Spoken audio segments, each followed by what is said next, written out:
اللہ وبرکاتہ الحمد للہ رب العالمین والصلاة والسلام علی نبینا محمد وعلی آلہ وصحبہ اجمعین ومن تبعہم بإحسان الی یوم الدین.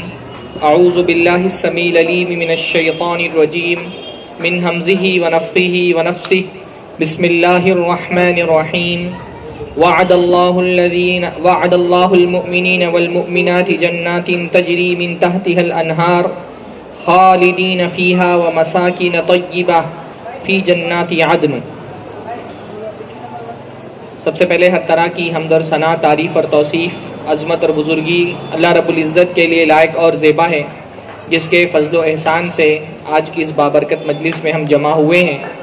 اللہ تعالی ہمارے یہاں جمع ہونے کو قبول فرمائے، اور جیسے اللہ تعالیٰ نے ہم کو یہاں جمع کیا ہے، آخرت میں اپنے پیارے نبی محمد الرسول اللہ صلی اللہ علیہ وسلم کے ساتھ اپنی اعلیٰ ترین جنت میں اللہ تعالیٰ ہم کو جمع فرمائے. آپ حضرات کے علم میں ہے کہ ہمارا یہ درس کا سلسلہ چل رہا ہے جس میں ہم جنت کی سیر کر رہے ہیں، جنت کی نعمتوں کا بیان کر کے اپنے ذہنوں میں تصور کر رہے ہیں. حالانکہ جنت کی نعمت، جنت کی عظمت، جنت کی آسانیاں اور جنت کی نعمتیں یہ ہمارے تصور سے بالا تر ہیں. ہم تصور بھی نہیں کر سکتے، پر ہم دنیا میں تصور کے علاوہ کچھ کر بھی نہیں سکتے. اللہ تعالیٰ سے دعا ہے کہ ہمارا یہ جو سفر ہے یہ صرف تصور اور امیجنیشن کی حد تک کے محدود نہ رہے، بلکہ ہم حقیقت میں جنت میں داخل ہوں اور وہ نعمتیں جو ہم نے یہاں پر سنا ہے جنت میں جا کر کے ان نعمتوں سے لطف اندوز ہوں. اللہ تعالی ہم سب کو اس کی توفیق عطا فرمائے. جنت کے گھروں کے بارے میں کچھ باتیں آپ لوگوں کے سامنے رکھنی ہیں. قرآن مجید میں اور احادیث مبارکہ میں جنت کے گھروں کے متعلق بہت تفصیل سے گفتگو ہے. اور گھر ظاہر سی بات ایک ایسی چیز ہے جو انسان کے لیے سب سے زیادہ سکون اور اطمینان کا باعث ہوتی ہے. آدمی کے پاس دنیا میں سب کچھ ہو، گھر نہ ہو تو انسان زندگی میں وہ سکون محسوس نہیں کرتا. سر کے اوپر جو چھت ہوتی ہے وہ چھت انسان کو جو راحت اور جو سکون فراہم کرتی ہے اس کا لطف وہی سمجھ سکتا ہے جو سر پہ چھت سے محروم ہو. اس لیے گھر کو مسکن کہا جاتا ہے، اور مسکن کا مطلب ہوتا ہے سکون حاصل کرنے کی جگہ. تو پچھلے درس میں یہ بات میں نے آپ لوگوں کے سامنے رکھی تھی کہ جنت میں ہر آدمی کا خود کا اپنا ایک گھر ہوگا. کم سے کم ایک گھر تو ہو گئی، بلکہ بہت سارے گھر ہوں گے. قرآن مجید میں اللہ تعالیٰ نے فرمایا مساکین طیبہ وعد اللہ المؤمنین والمؤمنات. اللہ نے ایمان والوں سے اور ایمان والی عورتوں سے وعدہ کیا ہے جنتوں کا جن کے نیچے نہریں جاری ہوں گی. خالدین فیہا، وہ اس میں ہمیشہ ہمیشہ رہیں گے. مساکین طیبہ، اور وہاں پر ان کے لیے پاک گھر ہوں گے، پاک گھر ہوں گے، صاف ستھرے گھر ہوں گے. تو مساکین جو ہے نا وہ مسکن کی جمع ہے، تو اس کا مطلب ہر آدمی کے پاس جنت میں بہت سارے گھر ہوں گے. اب دنیا میں ہم دیکھتے ہیں نا کہ امیروں کی جو نشانیاں ہوتی ہیں اور ان کے جو شوق ہوتے ہیں ان میں سے یہ بھی ہوتا ہے نا کہ ان کے الگ الگ علاقوں میں الگ الگ گھر ہوتے ہیں. بھائی جو ہندوستان میں نچلے درجے کا بھی امیر ہوتا ہے تو اس نے کبھی ایک ممبئی میں بھی فلیٹ لے کے رکھا ہوا ہے، اور مضافات میں بھی اس کے فلیٹ ہیں. اور جو تھوڑا سا اور اعلیٰ لیول کا ہوتا ہے تو اس نے ممبئی میں بھی کچھ فلیٹ لیے ہوئے ہیں، اور وہ جو ہے ممبئی کے باہر بھی اس کے کچھ جو ہے بنگلے ہیں، اور اس نے جو ہے وہ کبھی مہابلیشور میں اور کبھی لوناولا میں بھی اس کے بنگلے. اور جو بہت پیسے والے لوگ ہوتے ہیں وہ ملکوں میں خریدتے ہیں. کسی نے دبئی میں کوئی بنگلہ لیا ہوا ہے تو لنڈن میں کسی کا فلیٹ ہے. تو زیادہ جو ہے وہ گھر ہونا یہ بھی ایک بڑی نعمت ہوتی ہے نا. آدمی گرمی میں کسی اور علاقے میں چلا جاتا ہے، سردیوں میں کسی اور علاقے میں چلا جاتا ہے، کسی گھر کی الگ خصوصیت ہے، کسی گھر کی الگ خصوصیت ہے. تو جنتیوں کے بہت سارے گھر ہوں گے، اور ان گھروں کی خصوصیت کیا ہے؟ طیبہ، صاف ستھرے گھر ہوں گے، پاک گھر ہوں گے. بھائی گندگی نہیں ہوگی. اور میرے خیال سے یہ طیبہ کی معنویت آپ اس محلے میں رہنے والے بہت اچھے سے سمجھ سکتے ہیں. ہاں، جہاں آپ چلتے ہوئے آپ کو پتہ نہیں ہوتا ہے کون کھڑکی سے کب کچرا پھینک دے اور آپ کے سر پہ آ کر کے گر جائے. ہاں، آپ کے محلے کی حالت دیکھیے تو آپ کو زیادہ بہتر سمجھ میں آئے گا کہ بھائی جنت کا جو گھر ہوگا وہ آپ کے اس محلے کی طرح تو نہیں ہوگا جہاں لوگ کھڑکیوں سے کچرا پھینک رہے ہیں، اور جہاں گھر سے باہر نکلنا ہے وہیں پر دنیا بھر کی غلاظت جمع ہے. کہیں سے پانی گر رہا ہے، کہیں سے جو ہے وہ کوئی علاقہ اور کوئی کونا جو ہے نا وہ آپ کے اس محلے میں صاف ستھرا دکھائی نہیں دیتا ہے. تو جنت ایسی تو نہیں ہوگی. اتنی گندگی جنت میں نہیں ہوگی. جنت میں صاف ستھرا, اللہ نے فرمایا طیبہ, پاک گھر ہوں گے, صاف ستھرے گھر ہوں گے. اور اللہ تعالیٰ نے گھروں کی الگ الگ نام کے ساتھ گھروں کو ذکر کیا ہے. مثلا قرآن مجید میں ایک جگہ اللہ نے فرمایا کہ وَيَجْعَلْ لَكَ قُصُورًا, اللہ تعالیٰ تمہارے لیے محل بنائے گا. یعنی بیت عام طور پہ گھر کو کہتے ہیں, ہر طرح کے گھر کو, لیکن یہ کون سے گھر ہوں گے؟ یہ محل ہوں گے. خوبصورت بڑے محل جو ہوتے ہیں, آپ نے جو زندگی میں بڑا سے بڑا محل تصور کر لیں, اور پھر آپ سوچیے جنتیوں کے ایسے قصورا, اللہ نے فرمایا ایسے بہت سارے محل جنتیوں کے ہوں گے. بلکہ اللہ کے نبی صلی اللہ علیہ وسلم نے ایک محل اپنی آنکھوں سے دیکھا. اللہ کے نبی صلی اللہ علیہ وسلم نے فرمایا, صحیح بخاری کی روایت ہے کہ رأیتنی دخلت الجنہ, میں نے اپنے آپ کو دیکھا کہ میں جنت میں داخل ہوا ہوں. فإذا أنا برمیثا, تو میں نے وہاں پر رمیثا کو دیکھا. رمیثا کون ہے؟ ابو طلحہ کی بیوی. کون ہے ان کا لقب؟ کسی کو پتہ ہے کون ہے ابو طلحہ کی بیوی؟ رمیثا حضرت ابو طلحہ کی بیوی. ہاں, حضرت انس ابن مالک کی والدہ ام سلیم, بہت مشہور صحابیہ ہیں, بڑا ان کا مقام ہے. اللہ کے نبی صلی اللہ علیہ وسلم کی رشتے میں خالہ لگتی تھیں. تو کہا کہ میں نے جنت میں کس کو دیکھا؟ رمیثا کو دیکھا. بڑی پیاری, بڑی ان کی, انشاءاللہ کبھی ان کی سیرت پر ایک الگ سے ہم بیان لیں گے. یہ ان لوگوں میں سے تھی جن کا ایک بڑا اللہ کے نبی صلی اللہ علیہ وسلم کی زندگی میں بڑا مقام ہے. یہ خاتون وہ خاتون ہے نا جنہوں نے ابو طلحہ سے نکاح کیا, اور انہوں نے شرط کیا لگائی تھی نکاح کرنے کے لیے کہ تم بت پرستی چھوڑ دو, اسلام قبول کر لو, یہی میری مہر ہوگی. حالانکہ اس زمانے میں مہر بڑی بڑی رقم دی جاتی تھی, پر انہوں نے سب کچھ قربان کیا, کہا تم اسلام لے آؤ, یہی میری مہر ہوگی. اور ابو طلحہ نے اسلام قبول کیا اور پھر ان سے نکاح کیا. تو کہا کہ میں نے جنت میں رمیثا کو دیکھا, اور اس کے علاوہ میں نے جنت میں قدموں کی آہٹ سنی. تو کون تھے وہ جن کی قدموں کی آہٹ سنی؟ بلال. اللہ کے میں فرمایا ھذا بلال, بلال کو دیکھا, ان کی قدموں کی آہٹ سنی. ورأیت قصرا, اور میں نے دیکھا ایک محل. بعض روایتوں میں آتا ہے کہ میں نے دیکھا ایک ایسا محل جو سفید ہے, سفید محل. ہاں, نہیں آپ تاج محل کا تصور قریب ترین یہ کر سکتے ہیں کہ سفید محل میں نے دیکھا. اور ایک روایت میں آتا ہے میں نے محل دیکھا جو سونے کا تھا. تو روایتوں میں آتا ہے اللہ کے نبی نے پوچھا کہ یہ کس کا محل ہے؟ تو کہا ایک عربی آدمی کا ہے. تو اللہ کے نبی نے پوچھا عرب کا کون؟ تو کہا قریش کا آدمی ہے.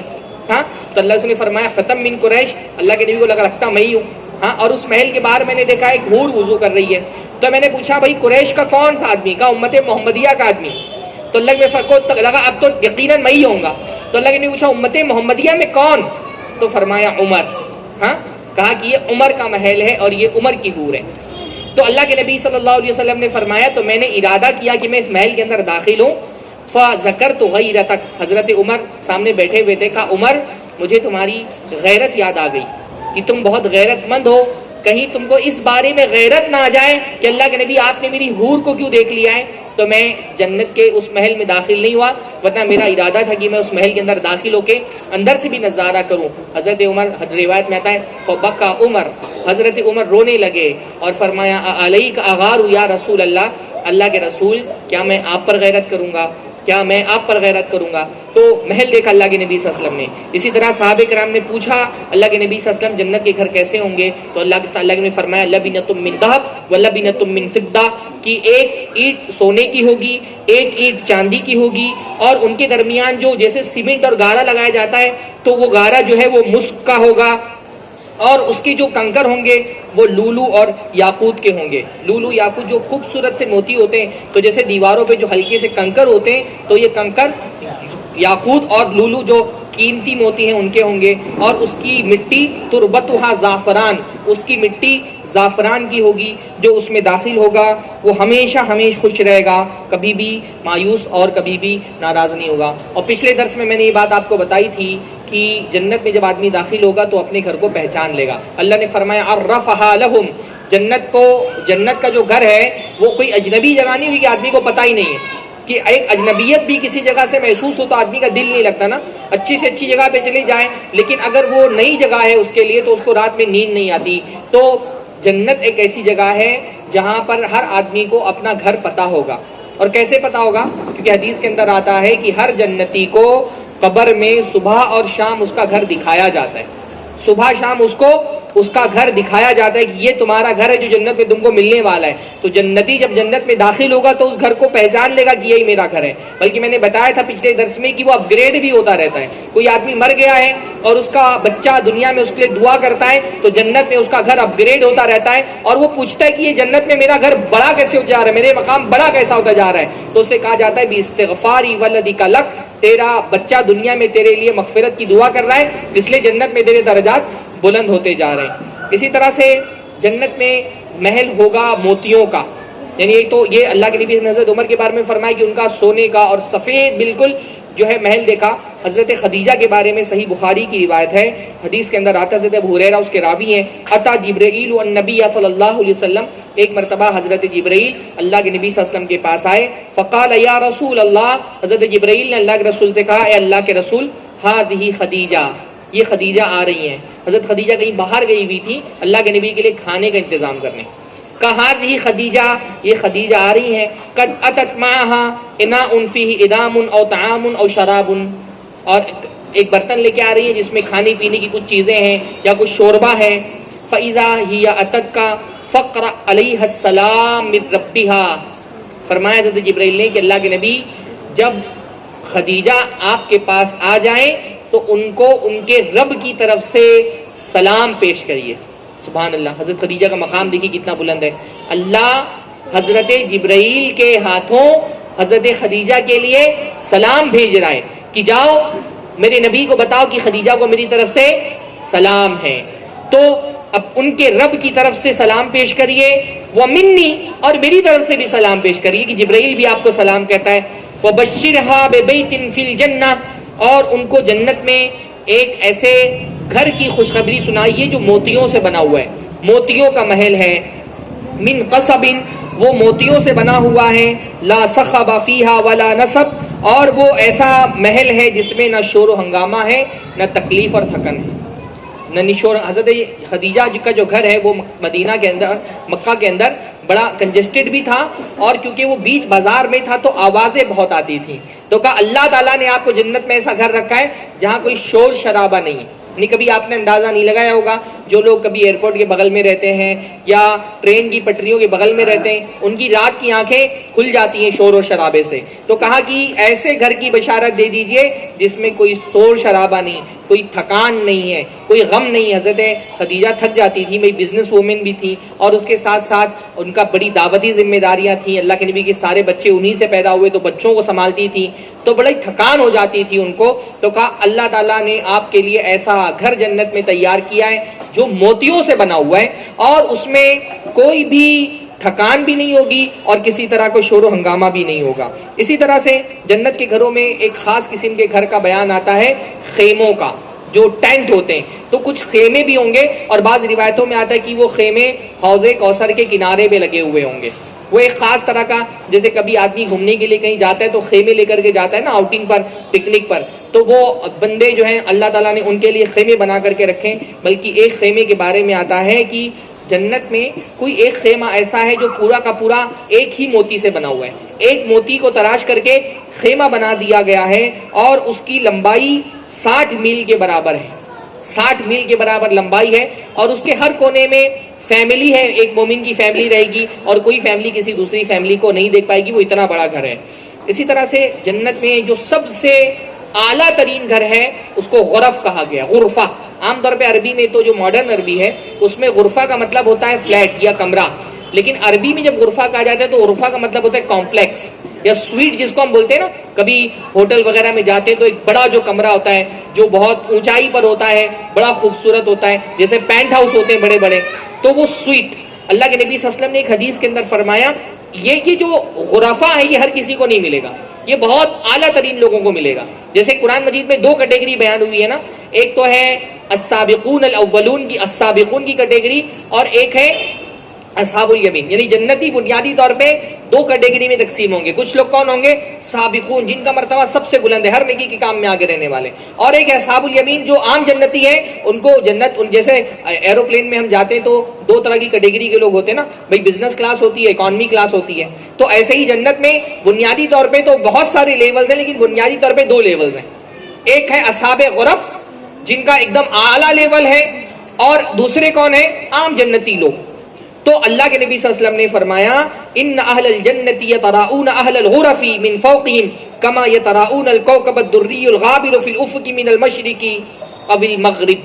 اللہ کے نبی فرماتے ہیں کہ جنتی لوگ، عام جنتی جو ہے وہ غرفے والوں کو، غرف والوں کو ایسے دیکھیں گے جیسے کہ دنیا میں سورج کے نکل جانے کے بعد، تھوڑا سا صبح نکل جانے کے بعد کوئی چمکیلا ستارہ ہوتا ہے جو دکھائی دیتا ہے آسمان کے ستارے کو جیسے ہم دیکھتے ہیں نا. عام جنتی جو ہے وہ اصحاب غرف کو ایسے دکھیں گے، اتنا اونچا مرتبہ ہوگا. اب یہ وہاں جانے کے بعد کوئی حسد یا کوئی اس طرح کی فیلنگ نہیں رہ جائے گی کہ آپ جو ہے وہ کسی کی نعمت کو دیکھ کر کے کچھ فیل کریں، رشک محسوس کریں. وہ اللہ تعالیٰ ختم کر دے گا.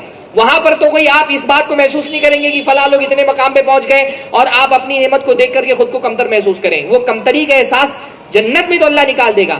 لیکن دنیا میں آپ بتائیں، دنیا کے اندر اگر آپ کو بتایا جائے کہ بھائی دو کیٹیگری کے لوگ ہیں تو آپ کس میں جانا چاہیں گے؟ اصحاب غرف میں سے بننا چاہیں گے یا عام اہل جنت میں سے بننا چاہیں گے؟ ہاں بتائیے. دنیا میں اگر آپ کو بتایا جائے کہ تھوڑا عمل اور کرنا ہے تو آپ کو وہ اعلیٰ کیٹیگری کے لوگوں میں اللہ شامل کر لے گا. تو آپ تو یہ چاہیں گے نا کہ اعلیٰ کیٹیگری کے لوگوں میں ہو جائیں. ہاں منیمم جنت کے معاملے میں منیمم کی خواہش نہیں کرنا چاہیے، میکسیمم کی خواہش کرنا چاہیے. اور میکسیمم کیا ہے؟ وہ اتنا اونچا مقام ہوگا جنت میں جو اعلیٰ کیٹیگری کے لوگ ہوں گے کہ نیچے کے لوگ ان کو ایسے دیکھیں گے جیسے ستاروں کو دیکھتے ہیں. تو جب اللہ کے نبی صلی اللہ علیہ وسلم نے یہ بات کہی تو صحابی نے پوچھا یا رسول اللہ تلک منازل الانبیاء، اللہ کے رسول جب اتنا اونچا مقام ہے تب تو یہ انبیاء کا مقام ہوگا. صحابہ کو لوگا ہم اتنے مقام پر کیسے پہنچ سکیں گے؟ تو کہا تلک منازل الانبیاء، اللہ کے نبی صلی اللہ علیہ وسلم پھر اتنا اونچا مقام تو نبیوں کو ہی ملے گا، ہم کو تو ملنے والا نہیں. اللہ کے نبی نے فرمایا لا یبلغها، اللہ نے فرمایا بلا والذی نفسی بیدی رجال آمنوا باللہ وصدقوا المرسلین. کہا نہیں ایسا نہیں ہے. وہاں پہ وہ لوگ جائیں گے جو ایمان لائے اللہ پر، رسولوں کی تصدیق کی. یعنی تم کو مایوس ہونے کی ضرورت نہیں، تم بھی اپنے ایمان کو مضبوط کرو اور تم بھی اس مقام پر پہنچو گے. وہ صرف نبیوں کا مقام نہیں ہوگا بلکہ بعض روایتوں میں آتا ہے کہ حضرت ابو بکر و عمر بھی اس مقام پر ہوں گے. تو گھر جو ہے وہ اس میں قصور کا بھی ذکر آیا ہے، خیام اور غرف، اور اسی طرح سے گھروں کے الگ الگ نام بھی ہوں گے. جیسے میں نے بتایا کہ ایک گھر کا نام ہوگا بیت الحمد. کس کے لیے ہوگا؟ وہ دنیا میں جس کے بچے کا انتقال ہو جاتا ہے اور فرشتے اس کے بچے کی روح لے کر کے پہنچتے ہیں آسمان پر، تو اللہ تعالیٰ پوچھتا ہے کہ میرے مومن بندے کے بچے کی روح تم نے قبض کر لی؟ تو وہ بندہ کہتا ہے ہاں، فرشتے کہتے ہیں ہاں. اللہ تعالیٰ پوچھتا ہے اس کے جگر کے ٹکڑے کو تم نے چھین لیا؟ وہ بندہ کہتا ہے ہاں. تو اللہ تعالیٰ پوچھتا ہے میرے بندے نے کیا کہا؟ تو فرشتے کہتے ہیں اس نے الحمدللہ اور انا للہ و انا الیہ راجعون پڑھا. تو اللہ تعالیٰ فرماتے میرے بندے کے لیے جنت میں ایک گھر بنا دو اور اس کا نام بیت الحمد رکھ دو. تو جنت کے گھروں کے الگ الگ نام ہوں گے. یہ صرف گھر نہیں ہوں گے بلکہ ایک سمجھیے بادشاہت ہوگی. اللہ تعالیٰ نے اس لیے قرآن مجید میں فرمایا ملکن کبیرا، جنتی جنت کے اندر بادشاہ ہوگا اور اس کی پوری بادشاہت ہوگی، میسیو کنگڈم، بڑا سے بڑا بادشاہ. اس کا آپ تصور کر لیں، جنت اس سے کئی زیادہ بڑی ہوگی. اسی طرح سے بہت ساری روایتوں میں آتا ہے کہ آپ کو گھر جنت میں بنوانا ہے تو کیا کرنا ہے. حضرت عثمان سے ایک روایت مشہور مروی ہے کہ جو اللہ کے لیے دنیا میں گھر بنواتا ہے یعنی مسجد بنواتا ہے، اللہ اس کے لیے جنت میں گھر بناتا ہے. اسی طرح حدیث میں آتا ہے جو 12 رکعت دن بھر میں نمازیں پڑھتا ہے سنت موقدہ، اللہ اس کے لیے گھر بناتا ہے. اسی طرح حدیث میں آتا ہے اللہ کے نبی صلی اللہ علیہ وسلم نے فرمایا میں جنت کے کنارے پر مضافات میں، ہاں سبربنس میں، جنت میں ایک گھر کی بشارت سناتا ہوں، بلکہ گارنٹی لیتا ہوں. کس شخص کے لیے؟ جو آدمی حق پر ہونے کے باوجود جھگڑا چھوڑ دے. آدمی حق پر ہے، اس کو پتا ہے کہ میں ابھی بولوں گا تو سامنے والا جھگڑا کرنے لگے گا مجھ سے میری حق بات بولنے پر، تو وہ جھگڑا رشتے تعلقات توڑنے کے بجائے وہ اپنے آپ کو پیچھے ہٹا لیتا ہے، جھگڑا نہیں کرتا ہے. اور فرمایا میں اس شخص کے لیے جنت کے بالکل بیچ میں گارنٹی لیتا ہوں گھر کی، جو آدمی جھوٹ کو چھوڑ دے چاہے مذاقی سے کیوں نہ ہو. یعنی کبھی کبھی مذاق میں آدمی لطیفے وغیرہ سنانے میں جھوٹ بول دیتا ہے. فرمایا اگر کوئی آدمی اتنا جھوٹ چھوڑ دے کہ مذاق میں بھی جھوٹ نہیں بولے گا، اس کے لیے جنت کے بیچ میں گھر کی بشارت لیتا ہوں. اور جنت کا جو سب سے اعلیٰ لیول ہے اس میں جنت کی بشارت، جنت میں گھر کی گارنٹی لیتا ہوں اس شخص کے لیے جس کے اخلاق اچھے ہوں. اخلاق اچھے ہوں گے تو جنت میں جو سب سے اعلیٰ جگہ ہے وہاں پر گھر ملے گا. تو یہ تو جنت کے گھروں کے بارے میں. اسی طرح سے آتا ہے کہ ان فی الجنت غرفا یرا ظاہرها من باطنها وباطنها من ظاہرها، جنت میں ایسے کمرے ہیں، غرف ہیں، جن کا اندر سے باہر اور باہر سے اندر سب دکھائی دیتا ہے. ہاں اب اس زمانے میں اس طرح سے جو ایک شیشے سے، جس کو ہم شیش محل کہتے ہیں نا، اس کا تو تصور نہیں تھا عربوں کے یہاں، وہ صرف امیجنیشن کی بات تھی، پر دنیا میں ہم دیکھتے ہیں نا اس طرح کے گھر بالکل شیشہ پلائی بھی دیواروں سے بنے ہوئے. فرمایا اللہ کے نبی نے جنت میں ایک ایسا گھر ملے گا. کن لوگوں کو ملے گا؟ لمن اطعم الطعام، جو کھانا کھلاتے ہیں، وافش السلام، اور سلام پھیلاتے ہیں، وصلی باللیل والناس نیام، اور جب رات میں لوگ سو رہے ہوتے تو نماز پڑھتے ہیں. 3 کام کرنے والوں کے لیے اللہ کے نبی صلی اللہ علیہ وسلم نے بتایا کہ غرف، جو سب سے اعلیٰ مقام ہے جنت کا، انشاءاللہ تعالیٰ ان کو وہ جنت میں وہ گھر ملے گا. تو یہ ایک جنت میں گھر ہے. اچھا گھر تو بغیر رفاقتوں کے گھر کا کوئی مزہ نہیں ہے نا. اگر آپ کے گھر والے نہ تو گھر کتنا بھی اچھا ہو تو گھر کا کوئی لطف نہیں ہے. تو جنت میں آپ تنہا نہیں رہیں گے، آپ کی رفاقتیں ہوں گی اپنے گھر والوں کے ساتھ انشاءاللہ. اگر آپ کے گھر والے ایمان لے کر کے آئیں تو اللہ تعالیٰ خاندان والوں کو، گھر والوں کو آپس میں ملا دے گا. اللہ تعالیٰ فرماتے ہیں والذین آمنوا واتبعتهم ذریتهم بایمان الحقنا بهم ذریتهم، جو لوگ ایمان لائے اور ان کی اولاد بھی ایمان لانے میں ان کے پیچھے چلی تو ہم ان کو ان کی اولاد کے ساتھ ملا دیں گے. جو مان لیجیے باپ ہے وہ اونچے درجے پر چلا گیا جنت کے اور بچے کے اعمال اترے نہیں ہیں، تو اللہ تعالیٰ فرما رہے ہیں کہ بچے کو اپ گریڈ کر کے اللہ تعالیٰ اس کے باپ کے مقام پر پہنچا دیں گے. یا بیٹا اونچے مقام پہ چلا گیا جنت میں اور وہ لیول باپ نے اچیو کر پایا تو کیا کرے گا اللہ تعالیٰ؟ باپ کا جو مرتبہ ہے وہ اپ گریڈ کر کے اس کو، جیسے کبھی کبھی ہوتا ہے نا بھائی کہ آپ سلیپر کی ٹکٹ نکالتے ہیں لیکن آپ کو اپ گریڈ کر کے سیکنڈ اے سی، فرسٹ اے سی میں کر دیا جاتا ہے. تو ایسے ہی جنت میں اگر کسی کے گھر والے، مان لیجیے بیوی اونچے مقام پر چلی گئی، شوہر اس مقام پر نہیں پہنچ پایا تو شوہر کے مقام کو اپ گریڈ کر دیا جائے گا. شوہر اس مقام پہ چلا گیا، بیوی نہیں پہنچ پائی تو بیوی کے مقام کو اپ گریڈ کر دیا جائے گا. گھر والوں کو جنت میں ایک ساتھ جمع کیا جائے گا. اس لیے قرآن مجید میں اللہ نے فرمایا ہم وازواجہم یحبرون، وہ اور ان کی بیویاں جنت میں ایک دوسرے کے ساتھ محبت سے رہ رہے ہوں گے. اسی طرح سے جنت میں اپنے دوست بھی ملیں گے.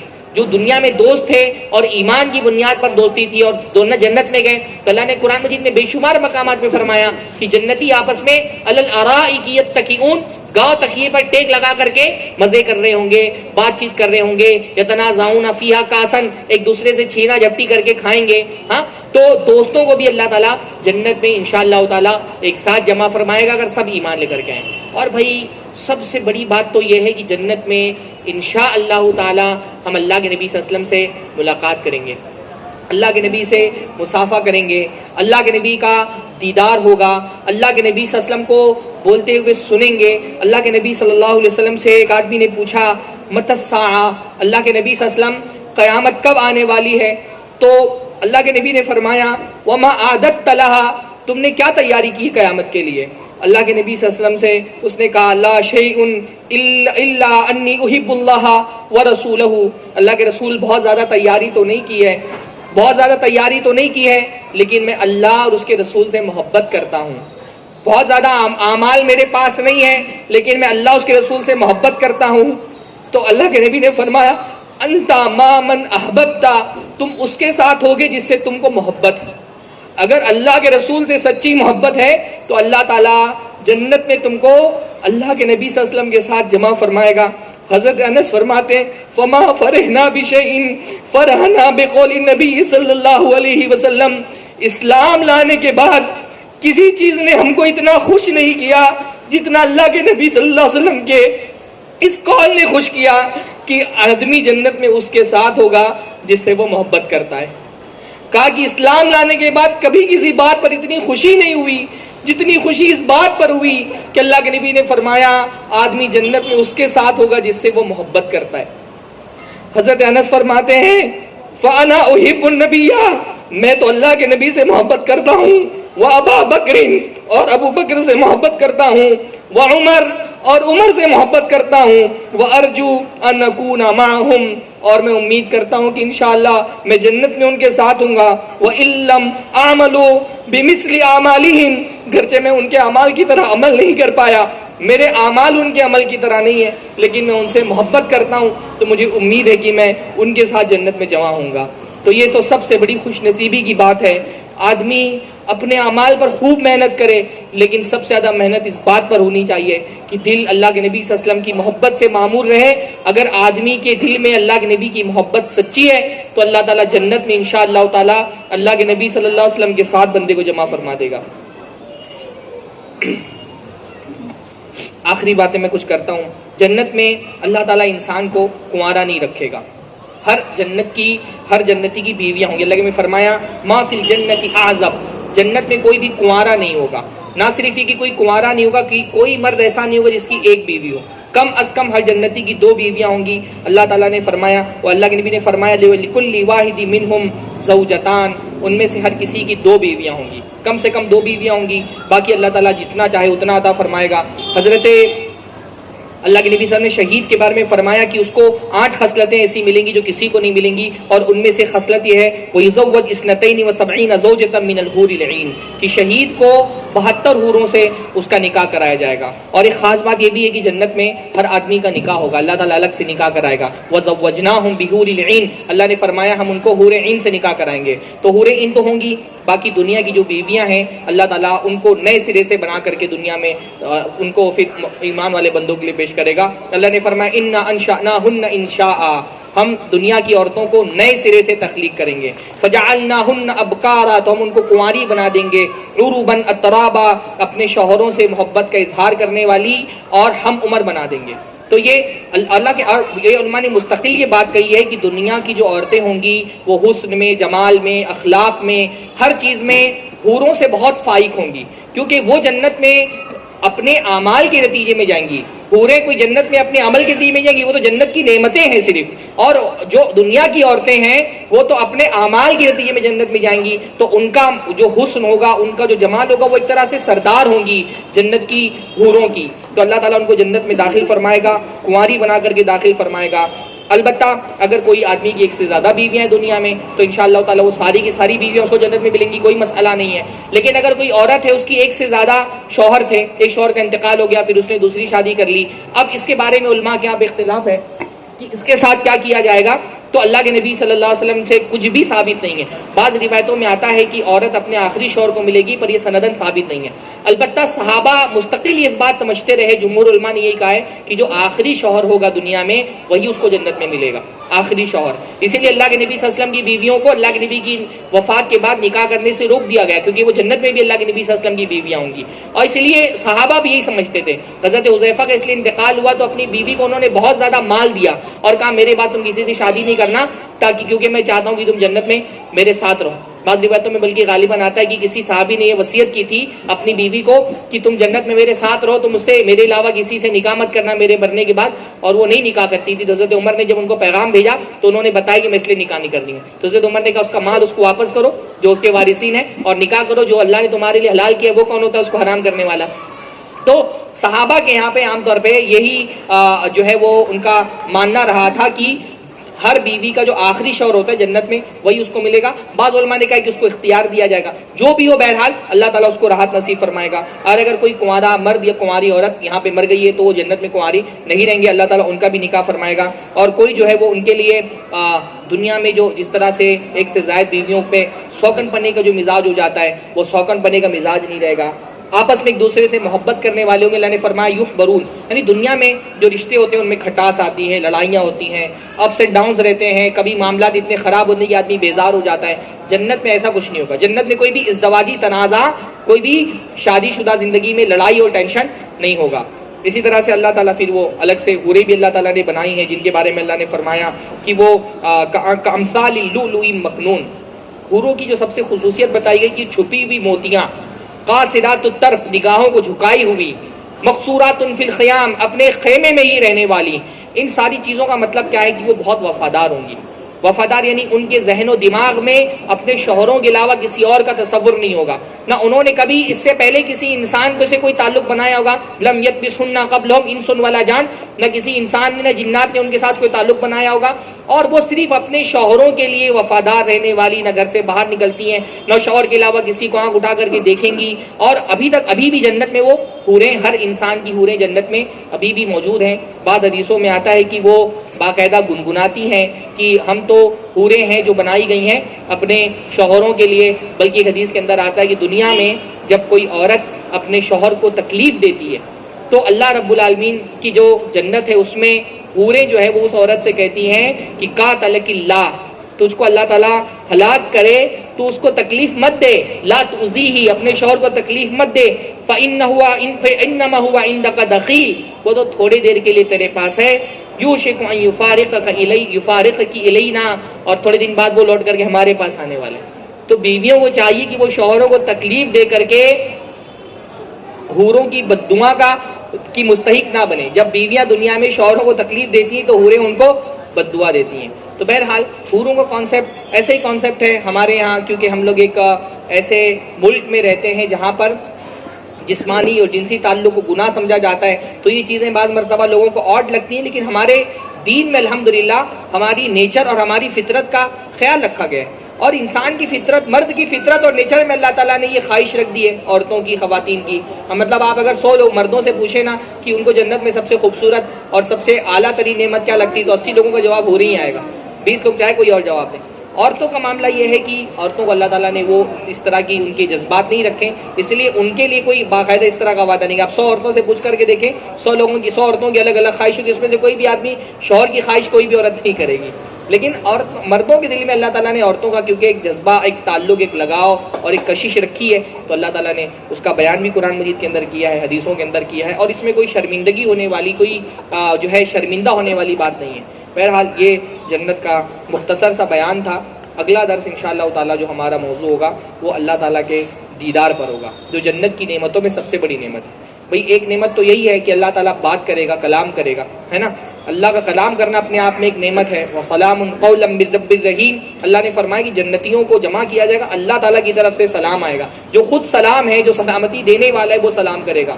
اور بات کرنا تو ایک نعمت ہی ہے۔ انشاءاللہ تعالیٰ جنتی جنت میں اللہ تعالیٰ کا دیدار سے کریں گے، اللہ تعالیٰ کے دیدار سے مشرف ہوں گے۔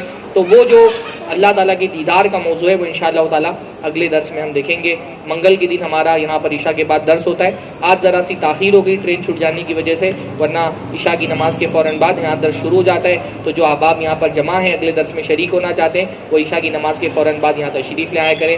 بارک اللہ لی ولکم فی القرآن مجید ونفعنی وإیاکم بالآیات والذکر الحکیم، وآخر دعوانا الحمدللہ رب العالمین۔